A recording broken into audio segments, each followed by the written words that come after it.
দেশের ২৩তম রাষ্ট্রপতি হিসেবে সন্ধ্যায় বঙ্গভবনের দরবার হলে শপথ পাঠ করবেন মির্জা ফখরুল ইসলাম আলমগীর।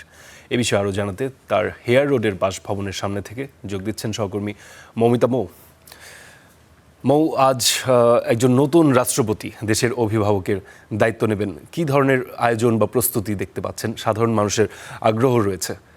আজকে বাংলাদেশের জন্য বেশ গুরুত্বপূর্ণ একটি দিন, কারণ বাংলাদেশের ২৩তম রাষ্ট্রপতি হিসেবে আজ শপথ গ্রহণ করতে যাচ্ছেন মির্জা ফখরুল ইসলাম আলমগীর। এবং আমরা এই মুহূর্তে রয়েছি হেয়ার রোডের তার যে সরকারি বাসভবন রয়েছে সেই সরকারি বাসভবনের সামনে, কারণ বাংলাদেশ সরকারের স্থানীয় সরকার মন্ত্রী হওয়ার পর তার জন্য এই সরকারি বাসভবনটি বরাদ্দ ছিল এবং এরপর থেকেই কিন্তু তিনি এই সরকারি বাসভবনেই রয়েছেন এবং এখান থেকেই কিন্তু বঙ্গভবনের যে যাত্রা সেই যাত্রা শুরু হবে। অর্থাৎ আজ সন্ধ্যা 7:30টায় বঙ্গভবনের দরবার হলে যে শপথ পাঠ অনুষ্ঠান রয়েছেন, যেটি ভারপ্রাপ্ত স্পিকার পাঠ করাবেন এবং এরপরে কিন্তু রাষ্ট্রপতি হিসেবে নতুন দায়িত্ব গ্রহণ করবেন মির্জা ফখরুল ইসলাম আলমগীর। এবং এ নিয়ে কিন্তু সাধারণ মানুষের মধ্যে যেমন বেশ আগ্রহ রয়েছেন, বিএনপির বিভিন্ন পর্যায়ের নেতাকর্মীদের মধ্যেও বেশ আগ্রহ রয়েছেন।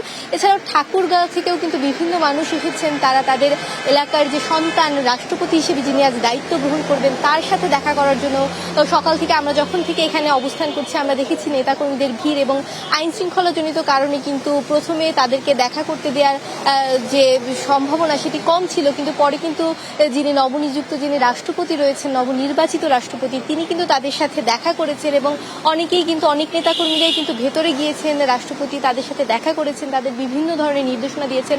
আমরা আমাদের সাথে এখন এই মুহূর্তে একজন আছেন, আমরা একটু তার কাছ থেকে জানতে চাইবো যে আপনারা তো ভেতরে গিয়েছিলেন, কি বললেন রাষ্ট্রপতি, আপনাদের জন্য কি ধরনের নির্দেশনা দিলেন?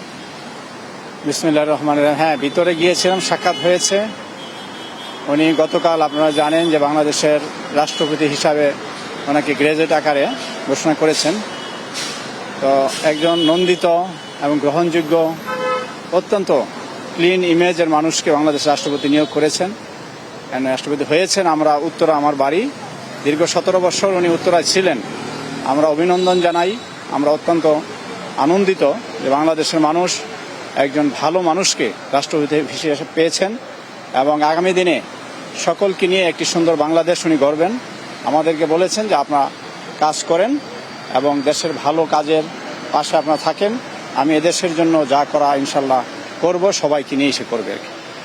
হ্যাঁ, যেমনটি এই কর্মী বলছিলেন যে তারা রাষ্ট্রপতির সঙ্গে সাক্ষাতের পর তিনি তাদেরকে বিভিন্ন ধরনের নির্দেশনা দিয়েছেন এবং তিনি কিন্তু এর আগে তার যে বর্ণাঢ্য রাজনৈতিক ক্যারিয়ার, তিনি যে বিএনপির মহাসচিব হিসেবে 2016 সালে দায়িত্ব গ্রহণের পর দীর্ঘ সময় তিনি সেই মহাসচিব পদে সেখানে ছিলেন এবং এরপরে গত মাসের 24 জুলাই এর আগে যিনি রাষ্ট্রপতি ছিলেন 23তম রাষ্ট্রপতি মোহাম্মদ শাহাবুদ্দিন, তিনি দায়িত্ব পদত্যাগের পর নতুন যে সাংবিধানিকভাবে যে নতুন রাষ্ট্রপতি যে পদ যেটি শূন্য ছিল এবং সেই শূন্য পদই কিন্তু আজকে এই মির্জা ফখরুল ইসলামের শপথ পাঠের মধ্যে থেকে সেই শূন্য পদটি আজকে ভরাট হবে এবং তিনি আজকে বাংলাদেশের 23তম রাষ্ট্রপতি হিসেবে শপথ গ্রহণ করবেন। কারণ আমার কাছে এই মুহূর্তে এই হেয়ার রোডের রাষ্ট্রপতির বাসভবনের সামনে থেকে এই ছিল সবশেষ। ধন্যবাদ মৌমিতা।